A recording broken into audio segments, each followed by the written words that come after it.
শ্রী শ্রী হরপার্বতী মা রক্ষাকালী মন্দিরের সকল সদস্যকে জানাই অনেক ভালোবাসা ও অনেক অভিনন্দন।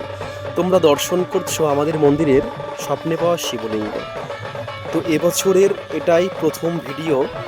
চড়ক পুজোর সময় অনেক ভিডিও করেছিলাম সন্ন্যাসী যখন হয়েছিলাম, কিন্তু খুব দুঃখিত, আমাদের একটা সন্ন্যাসী খেজুর গাছ থেকে পড়ে গিয়ে খুব আহত।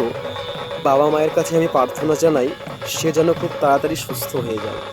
দর্শন করছো মা ভবতারিণী মা রক্ষাকালীর চরণ। মা মঙ্গলময়ী আদ্যাশক্তি জগৎজননী জগৎ সংসারে কল্যাণ করুক, সকল সন্তানকে মা সুস্থ রাখুক, ভালো রাখুক, এই কামনায় মায়ের চরণে রাখি। তো সত্যি বলতে ঠাকুর ঘরে পূজা অর্চনা প্রত্যেক দিনই করা হয়, কিন্তু সবসময় ভিডিও বানানো সম্ভব হয়ে ওঠে না। ভিডিও এক হাতে মোবাইল ধরে সেরকমভাবে পুজোও করা যায় না, সেই জন্য সেবা পুজো হওয়ার পর আমি ভিডিও স্কিপ করছি। তো তোমরা জানিও আমাদের ঠাকুর মন্দিরে তোমাদের কেমন লাগে। তোমরা অবশ্যই পাশে থেকো, মা সকলের মঙ্গল করো।